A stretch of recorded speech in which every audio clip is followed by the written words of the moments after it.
Magandang araw po sa bawat isa. Ito po muli ang inyong lingkod, Brother Paul Litose, pastor po dito sa Jesus Christ Baptist Church, Santa Maria, Bulacan. And welcome po sa ating time in the Word.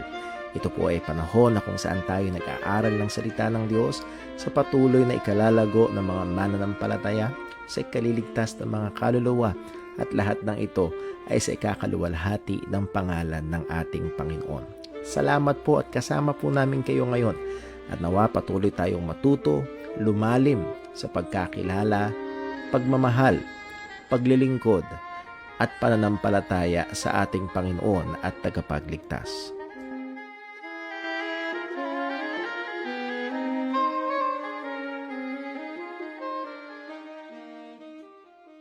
Purihin po ang pangalan ng Panginoon. Welcome po muli sa ating time in the Word. At tayo nagpapasalamat sa Diyos sa kanyang patuloy na kahabagan, biyaya at patuloy na katapatan sa bawat isa sa atin. At lalo itong nagiging matingkad at mas lalo natin ma-appreciate po ito kapag naunawaan natin kung kabilang banda naman ay yung kakulangan natin sa Panginoon. Ngunit siya'y nanatiling tapat at tunay papuri lamang sa Kanya. At anumang katapatan na meron sa atin, anumang ganda, anumang tama na meron sa atin, ay alam natin biyaya ito at gawa ito ng Panginoon. So lahat ng papuri ay sa Kanya lamang. We are very much excited dito po sa JCBC because in the next 2 weeks ay nandun yung ang grabing paghahanda, ang matinding paghahanda na gagawin para ho sa parating na ika-14 na taong anibersaryo. So 18 days na lamang, 18 days to be exact, ay isa-celebrate ang 14th-year church anniversary. This is JCBC ang ating tema. Ay wala iba kung hindi United in the Gospel. We've been always focus in the gospel in our anniversaries, and dito sa ating pangangaral tuwing Sunday morning ay i-focus natin sa gospel for us to be reminded kung what is it that we are united in. Naalala ko ang pangangaral ng isang theologian na we cannot just aim for unity. There must be something that unites us. Ayan. Sa atin dito sa JCBC, nag-unite sa atin, pangunahin sa lahat ay hindi ang ating pagiging Baptist, hindi ang ating mga bagay, kundi ang ebanghelyo ng ating Panginoong Jesucristo. Okay, ilang mga announcements po with regards to that. Before that pala, this coming Sunday ay a little bit extra special. Every Sunday is special because it's the Lord's Day, but it's a little bit extra special because it's Mother's Day. So inaanyayahan po natin ang mga ina ng tahanan, at muli ang mga ina ng tahanan ay ini-encourage mag-imbita ng ibang mga ina ng tahanan. So kung kayo nandito sa church, wala ang inyong ina, invite them. Just try, o meron kayong mga kaibigan na mga nanay, invite them. At hindi namang nanay ang maganda ang dapat nating imbitahan, kundi sino man sa ating mga nakakasalamuha throughout the week ay aniyahan natin upang sila ay makapakinig ng salita ng Panginoon. At nawa, Lord willing, ay maging instrumento tayo ng Diyos. Sa pamamagitan nun ay sila ay malapit sa ating Panginoong Jesucristo. And then also, pag-pray ho natin, ang Sunday before ang ating anniversary is May 19. At kagaya ho nung pinost natin sa ating mga social media groups, ay magkakaroon po tayo ng church general cleaning after ng ating Sunday services and prayer meeting. So, pinapaalalahan ng lahat na makiisa kung maaari, biging present tayo sa paglilinis, i-overhaul natin mga sulok-sulok dito sa ating church in preparation for our anniversary. And then also ang atin hong magdala ho ng mga damit na pamalit na siguradong papawisan tayo, mga cleaning materials, and nagkaroon na rin tayo ng dinner fellowship pagkatapos maglinis dito po sa church. So imbitado po ang lahat. Okay, so yun ho ang ating mga announcements. Ang gagawin ho natin sa ating Sunday anniversary or anniversary Sunday sa umaga is evangelistic. We do use the occasion to have an occasion to invite, para magkaroon tayo ng okasyon para mag-imbita. Medyo mas may pull ng kaunti kapag mayroong okasyon. And then also ay sa afternoon ho, yun yung ating second service and church celebration. So, minumove natin ng 1 hour from 2, nagiging 3 p.m. ang ating second service, and then our prayer meeting hanggang 6 p.m. hanggang 5 or 5:30 p.m. and then yung ating dinner and then church fellowship. So pray ho natin yan at nawa ho ay patuloy na maging kagalakan at higit sa lahat ay kapuri-puri sa pangalan ho ng ating Panginoon. So I've heard some news mula sa ibang mga kapatiran na very much excited sila. Meron ng mga looking forward talaga sa gawain na yun, sa fellowship na yun. At lalo't higit yung ating evangelistic sa umaga. So, pray ho natin at nawa ay patuloy itong gamitin, pagpalain ng Panginoon para sa kaluwalhatian ng kanyang pangalan. But before we go to that, today ay patuloy tayo sa ating pag-aaral about the Holy Spirit. Last week, wala ho tayong Time in the Word program dahil ho natapat sa church outing. At so tayo ho ay papatuloy sa ating pag-aaral. With that, hingin natin ng tulong at gabay ng Panginoon sa pamamagitan ng Banal na Espiritu sa ating pag-aaral ngayong hapon po ito. Let us pray. Panginoon naming Diyos, aming Ama sa langit, kami po ay nagpapasalamat sa iyo, tunay, nagpupuri sa iyo, Panginoon, nakarapat-dapat sa lahat ng papuri. Panginoon, di namin kayang sukatin, di namin kayang bilangin sapagkat napakaraming pagpapala at higit pa sa nakikita namin, higit pa sa nabibilang namin, kundi Lord, napakaraming pagkakataon na mga hindi namin pansin kung paano ikaw ay gumagawa, tumutugon, at patuloy na nagkakaloob higit pa sa aming mga kailangan. Salamat, Panginoon, at alam namin na higit ang aming kaligtasan ay biyaya mo mula sa simula hanggang sa dulo, O Diyos, ay biyaya mo lamang. Lord, ikaw na nag-utos sa amin, nakalooban mo na kami lalo pang lumalim sa pananampalataya, sa pagkakilala at sa pagkaunawa ng iyong mga katotohanan. At nawag gamitin mo po ang sadaling ito na aming pag-aaral, pagpalain mo po ako bilang tagapagturo ng bawat isang makikinig at hindi ito maging lugar kung saan kami ay mag-accumulate ng kaalaman para sa kayabangan, kung hindi ito'y maging kaalaman para sa kabanalan at lalo maging kaming instrumento para sa iyong kaluwalhatian. Muli, O Diyos, ikaw lamang ang maitaas, gabayan mo kami, tulungan mo kami. Ngayon din, Panginoon, patawarin po kami sa anumang kasalanan na aming nagawa laban sa iyo. At lahat na ito'y aming hinihiling sa ngalan ng aming Panginoong Jesus. Amen. Tayo'y dumako sa ating pinaka-lesson ngayong hapon. So this is lesson number 3. Particularly, ang sisentruhan natin ay ang personality ng Holy Spirit sapagkat maraming mga paniniwala sa labas na patungkol sa Banal na Espiritu na siya ay inanimate, impersonal force out there. Siya ay puwersa lamang, siya ay kapangyarihan lamang ng Panginoon. So titignan natin yan at ano ba ang sinasabi ng salita ng Diyos. We will spend a good part ng ating pag-aaral to review yung ating mga napag-aralan na. Ayokong mawala dahil nagkaroon tayo ng break. So sana ay mag-stick sa atin yung ating mga napag-aralan na para ho maging malaking kapakinabangan sa atin. Now, let's proceed. So merong malaking may malaking ignorance. Yun ang problema sa panahon natin ngayon. May malaking ignorance at sa iba confusion pagdating sa person and work of the Holy Spirit. So meron dalawang sides. Merong person and the work. Sino ba siya? At ano ba ang gawain niya? Madalas ay merong confusion at merong ignorance sa dalawang parte na ito. Now, mahalaga. Ano ang goal ng ating pag-aaral? Bakit ito mahalaga? Number 1, the work of the Holy Spirit for the glory of Christ in the church. Ang commitment, ang priority, ang goal ng Holy Spirit is to glorify the Lord Jesus Christ. Why?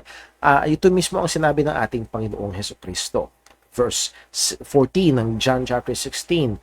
Ang sabi niya, pagdating ng Holy Spirit, the Holy Spirit, shall glorify me. For He shall receive of mine and shall show it unto you. So, when the Holy Spirit comes, He will glorify Christ. Pwede tayo ikabit ito doon sa sinabi ni Jesus sa Acts chapter 1 verse 8. Ang sabi ng Panginoon sa mga disipulo, but ye shall receive power. Kailan daw? After that the Holy Ghost is come upon you. At anong para saan? And you shall be witnesses unto me. So the Holy Spirit will come and the Holy Spirit will give them power, and the purpose of that is to bear witness of the Lord Jesus Christ. So ang punto, ang punteriya, ang layunin ay maluwalhati, maipakita, maihayag ang ating Panginoong Hesus Kristo. So, as we have said nga dito sa church, gusto mong makita ang isang church na nahandoon ng presensya ng banal na Espiritu, o ang isang Kristiyano na napuspos ng banal na Espiritu, hanapin mo ang church, isang Kristiyano na lalo naluluwalhati si Jesus sa kanilang bibig, sa kanilang mga buhay, sa kanilang mga pangaral, at sa kanilang mga programa. Hanapin mo kung saan pinaka naluluwalhati ang ating Panginoong Kristo, at nahandoon higit sa malamang ang mas matinding kilos, presensya ng banal na Espiritu. Point, the Holy Ghost is most active where Christ is most glorified. So, contrary sa kaisipan ng iba na dapat lagi mong binabanggit ang Holy Spirit, dapat laging big thing, ang pinaka, kung saan pinaka natataas si Jesus, doon pinaka mas aktibo ang banal na Spirit. Number 2, the manifestation of the fruit of the Spirit in the personal lives. Again, Galatians chapter 5 verse 22, the fruit or the work of the Spirit. In-enumerate doon ni Apostol Pablo. So, dapat tayo maging maingat sa emphasis. Yung iba, ang emphasis ngayon ng mga quote-unquote ministries na nahaling sa banal na Espiritu is more on the miraculous, more on the mga mahimalang mga gawain, surprising na mga gawain, at madalas ito'y related sa material, physical situation, at ito'y hiwalay sa personal sanctification, kung saan mas nakikita, mas lumalago ang bunga o gawa ng banal na Espiritu sa buhay ng isang Kristiyano. Number 3, the powerful presence of the Spirit in the ministry of the Word. So, paano mas maluluwalhati si Kristo? Paano mas mabababanal ang mga mananampalataya? Well, ang pangunahing ginagamit ng Panginoon at ibinigay ng Diyos na kaparaanan ay ang ministeryo ng kanyang salita. So, it is through the ministry of the Word. The work of the Spirit is chiefly, not exclusively, but chiefly expected. Paul said to 1 Corinthians 2:4, and my speech and my preaching was not with enticing words of man's wisdom, but in demonstration of the Spirit and of power. So again, sa kanyang pangangaral, gusto niya na yung demonstration ng kapangyarihan, ng gawa, ng presensya ng banal na Espiritu. So not in the quote-unquote signs and miracles, but in the preaching ng salita ng katotohanan ng Panginoon. Now, tingnan natin ang name ng Holy Spirit, particularly sa Lumang Tipan, that word ruach, the Spirit, literally, pag translate, meaning breath, wind, or expulsion of air, pag exhale, or air in motion, or wind in motion. Yan dyan ginagamit yung word na ruach. At yun din yung salita ng Hebrew word sa gitna, madalas ng word na Spirit. Note, to have proper Christian understanding of the title ng Spirit or Ruach, ay kailangan natin tignan kung paano ito ginamit sa salita ng Panginoon, because other religions also use the word Spirit. Ito'y connected sa power, madalas sa Bible, all over the Old and New Testament, madalas konektado ang banal na Espiritu sa kapangyarihan. And that's why, isa sa malaking confusion pagdating sa Holy Spirit ay nagiging synonymous. Parang ang Holy Spirit ay ang kapangyarihan. So makikita niyo mamaya na hindi siya ang kapangyarihan, kundi siya ay may kapangyarihan. Ihiwalay yung kapangyarihan sa personalidad ng banal na Espiritu. But it's a much chiefly identified sa power. Micah 3 verse 8, but truly I am full of power by the Spirit of the Lord, and of judgment, and of might, to declare unto Jacob his transgression, and to Israel his sin. So makikita natin dito, yung connection talaga sa kabanalan. Hindi lang siya full of power, full of judgment also, that is justice, being just, full of might. Nandun yung kapangyarihan niya, kalakasan niya, for what? To declare, to rebuke Israel of their transgressions. So, pang ipakita yung kanilang kasalanan. So, muli, ay makikita natin na yun yung pangunahing kagamitan yun yung doon identified madalas ang Espiritu sa kapangyarihan. Power to individuals, so pinagbibigay ng kapangyarihan sa mga individual, different individual characters in the Old Testament we have seen 2 weeks ago. And then number 2, life presence. So, isa pa to sa madalas na connection sa banal na spirito o sa spirit particularly, I should say, ay pagdating sa breath or sa life. Letter A, the spirit as the author of life. Makikita natin na sa Bible, as we have said 2 weeks ago, hindi kailangang ma-surprise. Yes, God made everything. Marinihan sa Bible. Makikita rin natin that the spirit is active in creation. And then also sa John chapter 1, everything was made by Him, that is by the Lord Jesus Christ. So when we say God created all things, and that is the triune God, the Father, the Son, and the Holy Spirit, they are all active in creation. So makita natin sa Job 33:4, the Spirit of God had made me, and the breath of the Almighty hath given me life. So makikita natin dito yung synonyms ng spirit and ng breath. God, the Spirit of God made me, the breath of the Almighty hath given me life. So here's the Spirit giving life. So makikita ho natin sa dalawang punto na the Scripture presents the Holy Spirit as the executive of the Godhead. So almost every time na makikita natin na doon ang gawa ng Diyos, ang pagkilos ng Ama, at ganoon din ang anak sa kanyang ministeryo dito sa lupa, it is always through the Holy Spirit. So He is the executive of the Godhead. God's actions and works are done by the Spirit. Yun yung kanyang opisina, yun yung kanyang gawain. So if you remember, we've studied about the doctrine of God, that all the three persons have different offices. Hindi ito nagpapakita ng different levels, pero meron lang silang iba't ibang mga gawain. At pagdating sa banal na Espiritu, yun yung gawain niya. There be the Spirit as the presence of God. Makikita rin natin, gamit yan sa particularly sa lumang tipan. Kung nasa ng Spirit, ay yun nandun yung presensya ng Panginoon. Whither shall I go from thy spirit? Talong ni Haring David. Or whither shall I flee from thy presence? So here is the synonymous of the Spirit of God is the presence of God. Pagdating sa New Testament usage, na pag-aralan natin 2 Sundays ago o 2 Wednesdays ago, the Spirit as part of the human constitution. Again, hindi ito particularly ang Holy Spirit, which is the third person, the Godhead. Kung hindi yun lang gamit ng word na Spirit, ito ay ginagamit din sa constitution ng tao, sa immaterial constitution, body and spirit.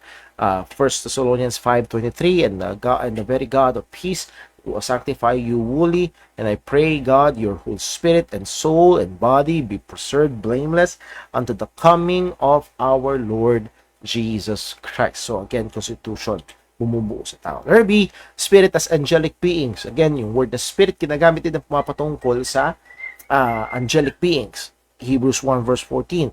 Are they not all ministering spirits? At pag binasa niyo yung verse 13, ang tinutukoy diyan na they ay angels. So they are spirits. They are immaterial.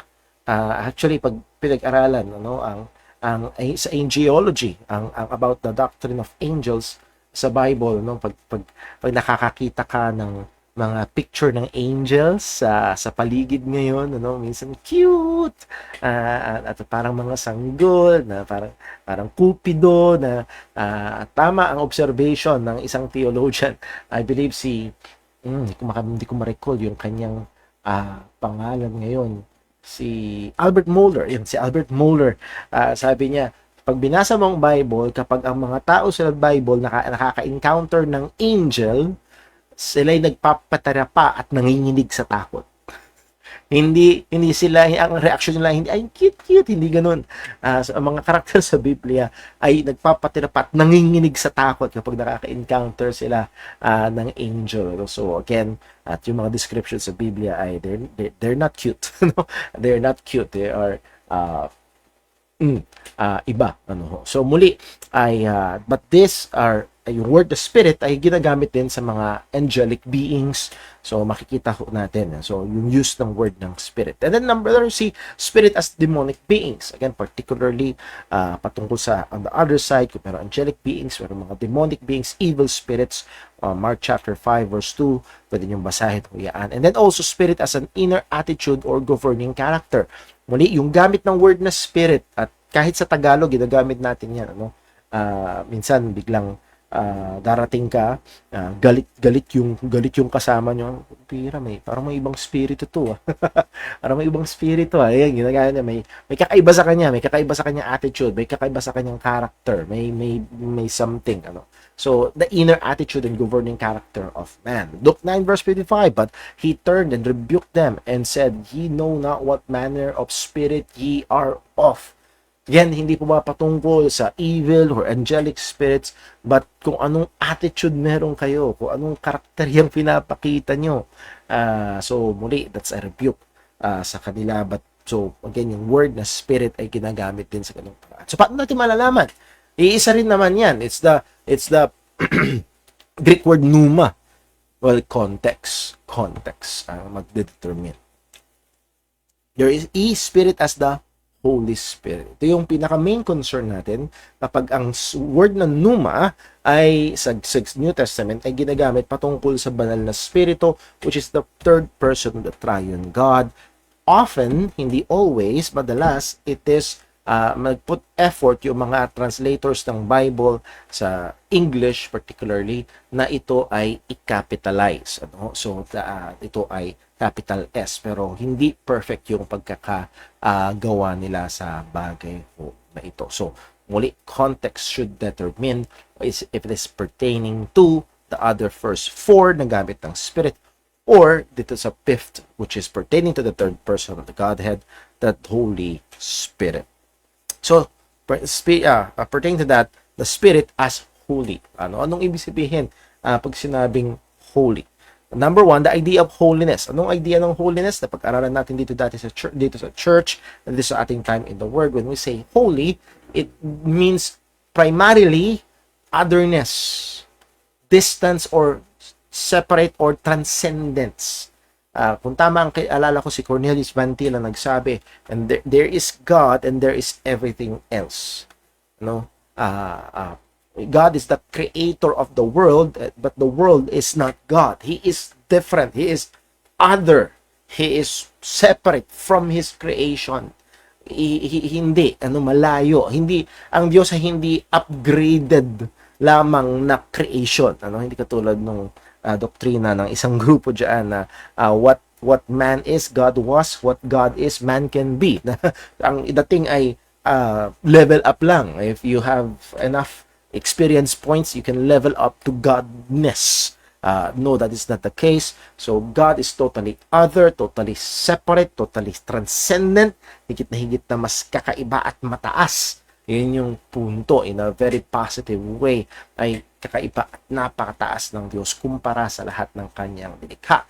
At kasama dito, in the attributes ng Diyos is yung kanyang moral excellence or perfect moral purity. That is, there's walang mansya, walang anumang presence ng kasalanan or masama pagdating sa Panginoon. At syempre, ang standard nun ay hindi tayo. Ang standard nun ay walang iba kung hindi ang Diyos. Number 2, ang origin ng title, every motion of holiness is the product of the Holy Spirit. Makikita na, because He is the Holy Spirit, and the Holy Spirit is the executive of the Godhead. So every time that holiness is worked out, makikita natin, every motion of holiness is the product of the Spirit. For example na lang, sa ating bilang mga Kristiyano, ang sabi ni Pablo sa Philippians, for it is He, God, and as through the Holy Spirit that worketh in you both to will and to do of His good pleasure. Any good thing na ating ninanasa, any good thing na ginagawa natin na nakakaluwalhati sa Diyos, nakalooban ng Panginoon, nakabanalan, it's the work of God, the Holy Spirit in us. And so any and every motion of holiness is a product of the Spirit. Note in the New Testament, the title Holy Spirit becomes the primary designation of the third person of the triune God. So ito yung pangunahin. Minsan Holy Ghost, minsan Holy Spirit, pareho lang din. Ang Greek word na nasa likod niyan is the Greek word pneuma with the adjective holy. Look, for just example, so many texts, wala tayong time para tingnan lahat. Sa Luke chapter 11, verse number 13, ang sabi ng salita ng Panginoon, if ye then being evil, know how to give good gifts unto your children, how much more shall your heavenly Father give the Holy Spirit to them that ask Him. So dito, nandun yung adjective, holy, and then nandun yung noun, spirit. So, yun yung pinakamadalas na designation, the Holy Spirit, at pumapatungkol to sa third person ng Godhead. Important, the word holy describes and defines the pneuma. Ito yung nagde-define, ito yung if I may also say, nagse-separate, it defines, it separates the spirit from other spirits. Nakita natin kanina, may sa New Testament, may iba't ibang gamit ng spirit. May apat na merong pwedeng angelic beings, pwedeng demonic beings, pwedeng attitude ng men, pwedeng life, and so on. Pero ano ang pagdating sa Bible, particularly, lalo na sa Bagong Tipan, hindi lagi, pero madalas makikita natin ay nilalagyan ng word na holy. At madalas makikita natin ito ay itong pangunahing designation pagdating sa third person ng Godhead. It means that the Spirit is totally distant, totally other, totally separate, totally transcendent. Ibig sabihin, it's not common. Hindi ito basta kagaya lang ng iba. Muli, hindi ito upgraded na spirit lamang ng anghel or upgraded the spirit lamang ng tao. No, that's not the case. Totally other, totally transcendent. Napakataas, napakalaki, napakalayo, napakakaiba. Kaya that's why isa sa napakatinding blessing na meron sa Bagong Tipan, sa New Covenant, is that God had poured out His Spirit in us. Wow! So, hindi ito something na normal or common, Napakalaking blessing ito sa atin bilang mga mananampalataya. It also pertains to His perfect moral purity. That is, kung babalik tayo sa point to kanina, the Spirit is the executive of the Godhead. He executes, and salamat sa Panginoon, at yung kanyang execution is always holy. It's always right. It's always righteous. It's always clean. It's always just. Makakatiwala tayo sa bagay na yun. So muli, I appreciate natin that this can be a cause, a reason to praise God more, to appreciate ang Panginoon. Luwalhatiin natin ang Diyos sa kanyang kataasan, sa kanyang kabanalan, sa kanyang talagang napakatinding kakaibahan, at yung katotohanan ng banal na spirito. Ang banal na spirito ay nakatahan sa atin bilang mga mananampalataya. So, dito tayo natapos two weeks ago. Applications. Number 1, measure the presence of the Spirit in an individual and in a church by the evidence of holiness. If He is the Holy Spirit, and He is, then isa sa mga magiging epekto ng presensya niya is holiness in the personal life of believers and in the congregational life of the church. Number 2, every part of the ministry that is used by the Holy Spirit contributes to the cause and promotion of holiness, and that is sanctification. Lahat dapat ng part ng ministry naman yung ating ginagawa ay kung ito at nahandoon ang kilos, ang gabay, banal, presensya ng banal na Espiritu, it promotes holiness, promotes sanctification. And number 3, the primary work of the Holy Spirit is to glorify Jesus Christ. Lalong maluluwalhati si Kristo, makikita si Kristo sa buhay ng mga mananampalataya. So again, ito ay napaka magagandang aplikasyon, just considering ang pangalan ng banal na Espiritu. So as I've said kanina, titignan natin ngayon ay sisimulan natin titignan natin ngayon, and then next week, Lord willing, titignan natin yung kanyang deity. Simulan natin pag-aralan yun. Ngayon naman pag-aralan natin the personality well, hindi ko naalis the deity of the Holy Spirit. So mag-focus tayo sa personality ng Holy Spirit ngayong gabing ito. Now, just a side note sa history. Sinadya kong ilagay ho ito sapagkat for the past few months ay meron nakikipag-engage ako sa conversation sa isang miyembro kaanib ng isang kulto at minsan ginagamit niya ang kasaysayan para magbigay ng punto at kung tayo ignorante dito ay may tendency na baka tayo ay matangay or magkaroon tayo ng ng pangit, hindi tamang pananaw sa kasaysayan. Historically speaking, the doctrine of the Holy Spirit was not central in the controversies that the early church battled. Okay? Sangayon sa mga scholars, kapag binalikan ang sulat ng mga early church fathers, okay, kahit na sa New Testament, yung sulat ng mga apostles, ang madalas na binibigyang pansin ay patungkol sa gospel, kasi ang daming atake patungkol sa gospel. And nag-continue sa first 500 years ng church ay hindi masyadong nabigyang pansin ang doktrina ng banal na espiritu. Bakit? Dahil hindi ito masyadong under attack. So makikita natin, sana ma-appreciate natin ang pag pinag-aralan nyo ang historical theology, sa providensya ng Diyos sa kasaysayan ay kumilos ang Diyos sa kanyang iglesia at ginamit ng Diyos ang mga kontrobersiya, mga maling katuruan para ma-hammer out ng church kung ano talaga yung katotohanan. At mamaya magbibigay tayo ng example para mas maging solid ho sa inyong kaisipan. But the point that I'm trying to make, the doctrine of the Spirit was not central to the controversies that the early church battled. Hindi yun ang madalas na pinag-uusapan. During the first 500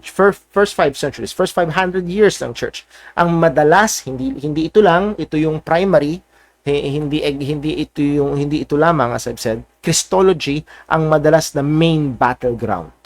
Ang main battleground ay madalas nakasentro sa doktrina patungkol sa ating Panginoong Hesukristo. Andyan ang mga false doctrines ng Arianism, Docetism, Nestorianism, and Sabellianism. At pag lumalabas ang mga false doctrines, anong madalas na nangyayari?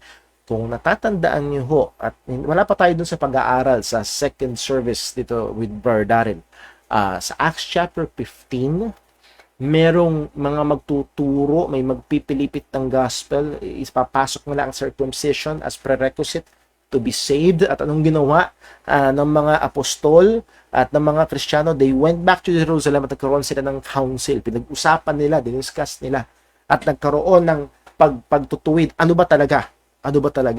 So, at throughout history, nangyari yun. Pagdating sa doktrina patungkol sa ating Panginoong Jesucristo. Kaya meron tayong makikita sa kasaysayan ng mga council. Mamaya, babanggitin ko yung Council of Nicaea. Ayan, the Nicene Creed, the Council of Nicaea. Bakit throughout history, may mga controversies na lumalabas. Anong ginagawa ng mga mananampalataya? Come together, they look at the scripture. Ano bang tinuturo talaga ng scripture? And then they will pronounce kung ano sa biyaya, sa providensya ng Panginoon, sa tulong ng banal na Espiritu, kung ano ang sinasabi ng salita ng Diyos. So hindi, again, ang final authority ay hindi yung council or yung creed. Ang final authority ay ang salita ng Panginoon, which is yun yung basis nila. So that's a very wrong way of saying things. Pero ayoko lang mawala sa atin yung perspektibo na yun. Marami sa atin, akala natin for the first hundreds of years or first 100, 200 years ng Christianity, meron na agad silang mga systematic theology books na available sa kanila. Not necessarily so. Note, that's why some groups can point to historical documents that state different views about Jesus. Actually, yung kamag-anak namin na part ng isang kulto ay nagpo-forward siya ng mga link na meron daw yung mga unang Kristiyano ang paniniwala daw si Jesus ay created. Dahil meron talagang mga nagturo nung mga una, 1st, 2nd, 3rd century, lalo na yung mga Arians, si Arius ay nagturo na si Jesus ay created. He is quote-unquote God, pero a created God, a second parang lower level. Siya ay Diyos, pero created na Diyos, mas mataas sa tao. So may mga dokumento talaga na nagsasabi na may mga naniniwala noon na si Jesus ay created being lamang. So, ang ginagawa nitong kamag-anak namin na part ng isang kulto, they will use those documents. O kita mo na, yung mga dating Kristiyano, ang paniniwala si Jesus, created din lang. So, mali na katuruan na si Jesus ay Diyos kasi siya ay created. So, that is a revisioning of history. Yes, meron talaga. Pero, ano ang ginawa ng church? Nagkaroon sila ng council, pinag-aralan nila, and then kinondemn nila yung heresy na yun.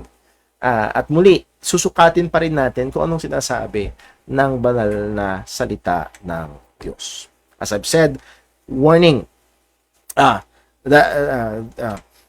Tuloy natin yung basa dito, no? That's why some groups can point to historical documents that state different views about Jesus. That he was just created, non-divine, and a dual person being. All these beliefs were condemned as heresies by the church councils. Yes, may mga parang katulad ngayon. May grupong nagtuturo na si Jesus ay Diyos pero mas mababa. May grupong nagtuturo na si Jesus ay tao lamang. So, ang mga quote and unquote Kristiyano, 300 years from now, will look back. Oh, yung mga Kristiyano, 300 years ago, ganitong paniniwala. O, yung mga nagpapagalang may ganitong, yes, meron talaga. Ang tanong, tama ba yung paniniwala nila? So, yun lang ginagawa. So let us be careful. Warning, some try to revise history. I-revise nila ang history in favor of them. Particularly yung kamag-anak namin na yun na bahagi ng isang kulto. Sabi niya, kita mo na, inimbento lang ang doktrinang si Jesus ay Diyos dun sa Council of Nicaea noong 325. Yun yung lagi niyang, when was the doctrine that Jesus is God invented? Ano? So, ganun nila pinoportray. Invento lamang ng tao yan noong 325 AD. Bakit? Kasi nga, nung 320 AD, meron tayong nangangalang si Arius na nangangaral na si Jesus ay nilikha lamang. At ito ay kumalat sa mga churches. Ito ay talagang parang wildfire na kumakalat. So anong ginawa ng church? They convened in a council, they looked at the word of God, and they condemned Arianism. Kinundina, pinoklama bilang isang heresy. Hindi yan totoo, ang katuruan na yan ay mali. So, yun ang isa sa mga, hindi yun lamang, pero yun ang isa sa mga pangunahing nangyari sa Council of Nicaea. Kinundina ang heresy na yun. Ngayon, nire-revise ito nung mga kulto na, kita mo na, nilikha lang yung doktrina, in-invent lang na si Jesus ay Diyos noong 325. No. Hindi nila inimbento. Kinundina nila yung heresy. At sinabi nila kung ano yung totoo. So, kung babalik tayo for example, sa biblical account, sa Acts chapter 15, hindi inimbento ng mga apostol that salvation is by grace alone, through faith alone, in Christ alone. No, hindi nila inimbento yun. Yun talaga ang totoo. Pero kinundina nila yung aral na nagdadagdag ng circumcision and law-keeping para maligtas. So, let's just be careful sa mga ganyan. Merong mga tuso na gumagamit ng ganyang kaparaanan sa kasaysayan. Kung hindi tayo maingat, kung hindi tayo aware, ay pwede tayong matangay. Pwedeng magkaroon ng hindi man lubos sa matangay, ay baka magkaroon ng konting crack, magkaroon ng konting question mark. So, be careful on that. So, sana maging masipag tayo. Napakadali ng information yan. Just type Council of Nicaea and then i-search mo kung ano talaga ang nangyari, ano ang background, and then do a little bit of research para mas maunawaan po natin. Yeah. Number next, sa pagdating sa personality ng Holy Spirit, basahin lang natin ang sinabi ng theologian si J.I. Packer. Sabi niya, paraclete or helper, comforter, yun ang ibig sabihin noon sa English.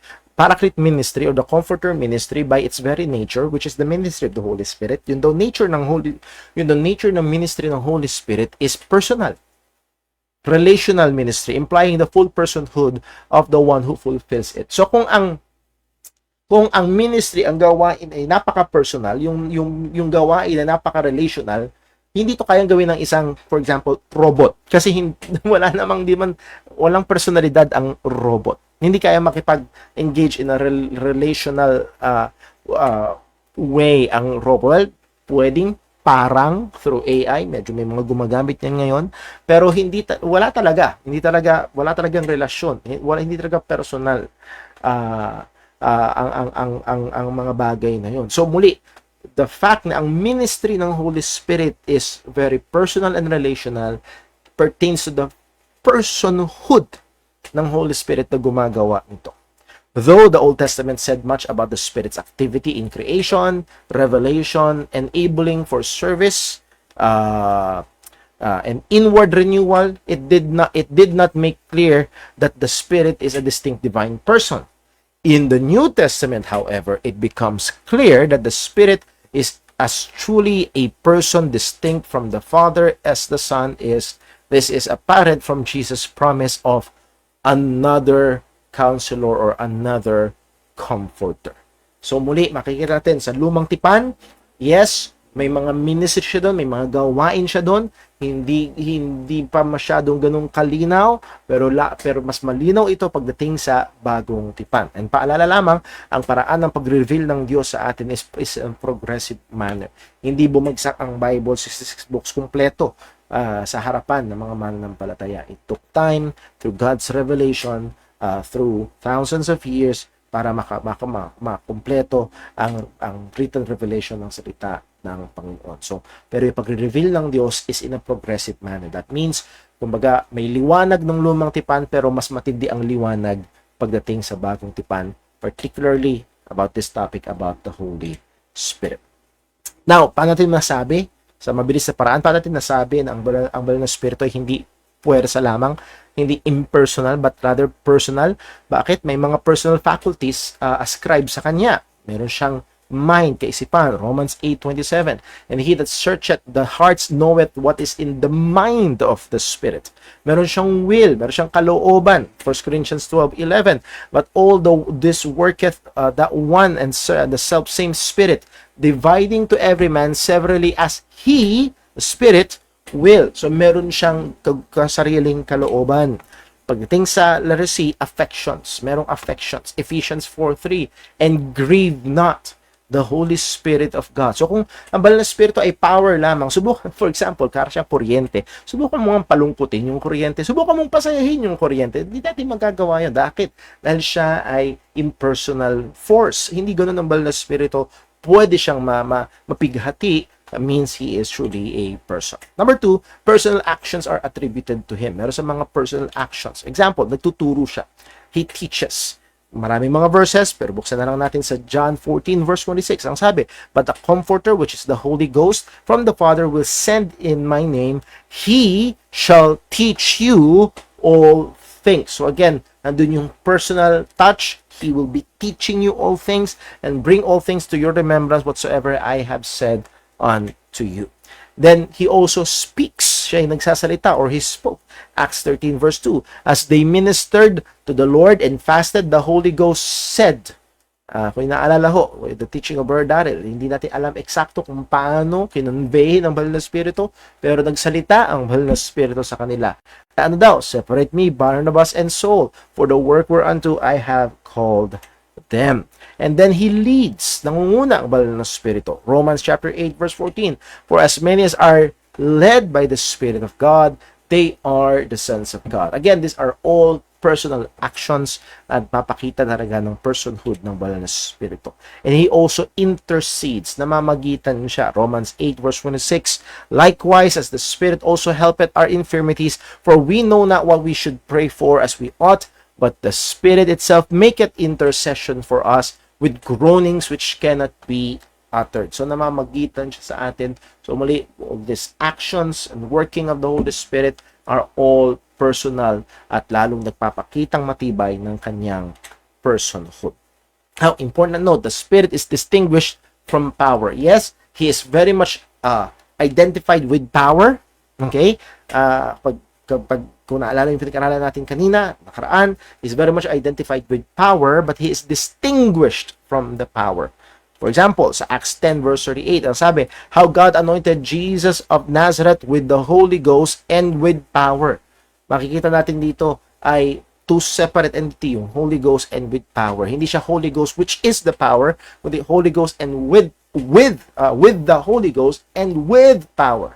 So, identified with power but distinguished from power. Romans chapter 15 verse 13. Now the God of hope fill you with all joy and peace in believing, that ye may abound in hope through the power of the Holy Ghost. Again, not the power which is the Holy Ghost, but the power of the Holy Ghost. So, identified siya sa power, pero distinguished siya from the power. He is not the power. He gives power. So, muli ay makikita natin na hindi siya basta impersonal force or power lamang. Okay, the Spirit is distinguished from power. This refutes the wrong teaching that equates the Holy Spirit na impersonal power or impersonal force lamang siya. Walang iniwan sa kuryente, sa hangin, may ihip, gumagalaw, may puwersa, pero impersonal lamang. This means that the practice of present-day charismatic groups that treat the Holy Spirit as a mere power, almost a commodity, to be given to others is not in accordance with scriptures. At madalas ito yung ginagawa. And not all, but sa maraming mga hyper-charismatic na mga quote-unquote Christian churches na parang ang banal na Espiritu ay kapangyarihan na pwede mong utusan. Minsan, tuwing may nadadaanan kami ng asawa ko na nakalagay oras ng himala, wow, kaya nilang bigyan ng schedule. Nai-schedule nila yung himala ng Panginoon. Wow! Kaya nilang i-schedule yung gawa ng banal na Espiritu. Kaya nilang i-withhold yung gawa ng banal na Espiritu. Sila yung may control. At kung magpapadala ka ng 1,000 pesos sa ministry nila, ay ipagpe-pray nila ang banal na Espiritu dumating sa buhay mo. Pray nila ang kapangyarihan ng Diyos na gumawa sa karamdaman mo, lalo na kung 5,000 ang ipapadala mo sa ministry nila. So muli, it's almost like a commodity na pwedeng bilihin. At ang isang case nito, makikita natin sa Book of Acts na mapanganib, sa Acts chapter 8 verse 18. And when Simon saw, hindi to si Simon Peter, but Simon, I believe Simon, nakalimutan ko yung ano niya,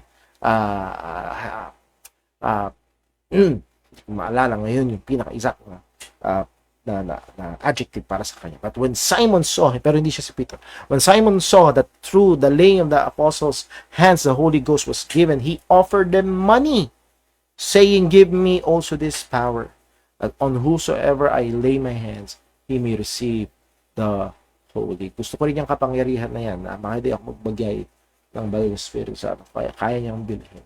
So again, not letter for letter na pareho, pero makikita natin na give me power, I'll give you money, give me power.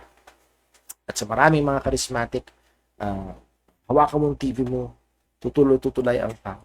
At mas magiging epekto pag ibibilin mo ang langis na ito, ang panyo na ito, papadala ka sa ministry na ito, at mangha ka sa blessing, sa gagawin ng Holy Spirit sa buhay mo. So almost like commodity na pwedeng bilihin. Again, sabi ko kanina, ito ay galing mismo sa Iglesia ni Cristo.net. Pwede nyo tignan. Ang sangayon sa kanilang beliefs, we believe the Holy Spirit is the power sent by the Father in the name of Christ to teach and remind His messengers of all things that Christ said. At pag tinuloy yung basa doon at sasabihin nila doon na hindi siya God the Holy Spirit, hindi siya Diyos, siya ay kapangyarihan. But as we have seen sa ating pag-aaral, hindi lang siya basta kapangyarihan, hindi siya impersonal force, it's a very personal force. Siya ay identified so much with power but distinguished with power. So the personality of the Holy Spirit, why do we believe? He has personal faculties, mayroon siyang mind, will, and affection. Personal actions, teaching, speaking, leading, and interceding. Personal actions may be done to him, blasphemed or offend the Holy Spirit. Ano pwedeng gawin sa kanya yun? Pwede siya ma-blaspheme. And narito yung katotohanan, the Spirit is often associated to but distinguished from power. He is truly a person.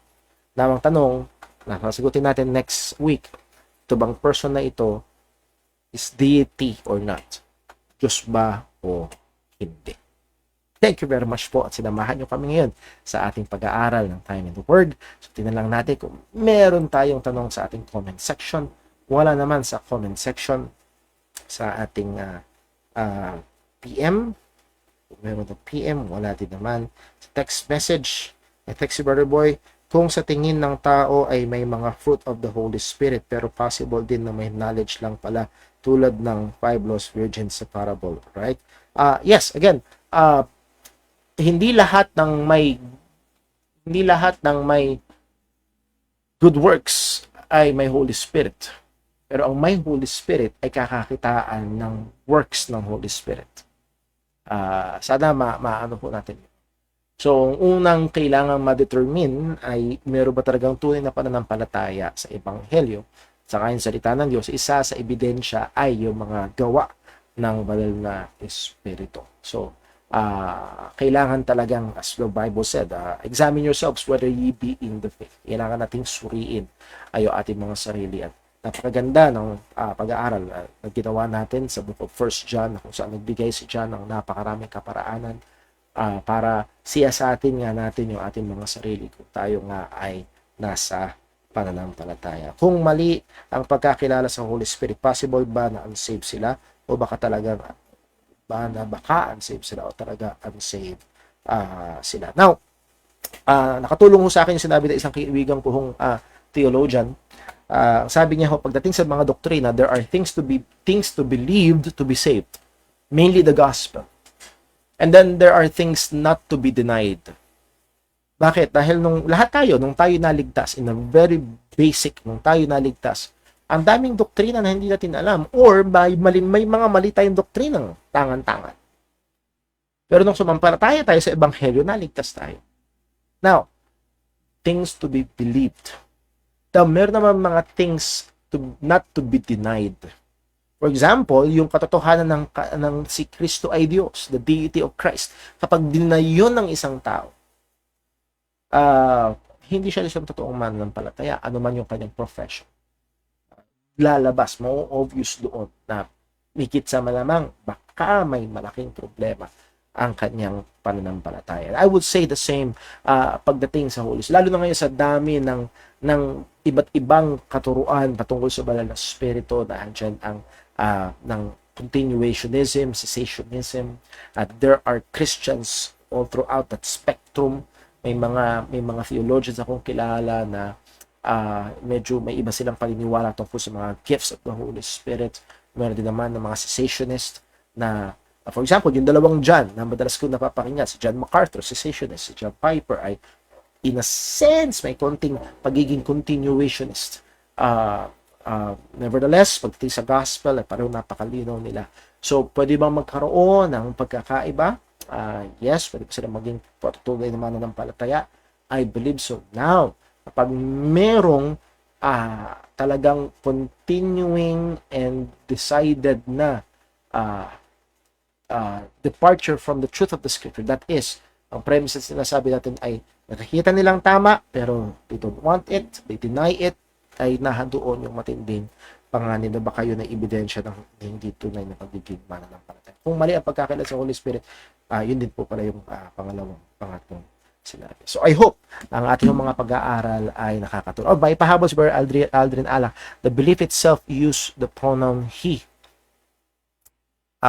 to refer to the Holy Spirit instead of it. Well, again, yan ho ay obvious pagdating sa English Bibles, pero pagdating sa Greek, hindi ganun ka solid ang pagdating sa mga pronouns, and then also sa English Bibles, merong mga times na ang Holy Spirit ang ginamit ay itself, Meron mga pagkakataon na it ay ginamit sa banal na spirito. So, it can help pero hindi siya decisive. Ang mas decisive as far as I can see ay yung mga tinignan natin na may mga attributes, may mga katangian, may mga gawain ng banal na spirito na only a person can perform, and therefore is a clear evidence ng personhood ng banal na spirito. With that, dito natin tapusin ang ating pag-aaral. Let's pray. Panginoong Diyos, maraming salamat po sa iyong salita. Patuloy nawa itong gumabay sa amin sa mas malalim na pagkakilala sa iyo. At purihin ka, Panginoon, sa napakalaking katotohanan ng banal na spirito ay nakatahad sa amin ng mga mananampalataya ng Ebanghelyo. Tulungan mo kaming patuloy at mga katotohanan na ito hindi magpayabang, kundi lalo magpakumbaba sa amin at magtulak sa amin na lumakad sa kabanalan. Purihin ang iyong dakilang pangalan, langin namin sa ngalan ng aming Panginoong Hesukristo. Amen. Praying for everyone. Lord willing, see you this coming Lord's Day. God bless po. Gandang gabi. Dito tayo natatapos.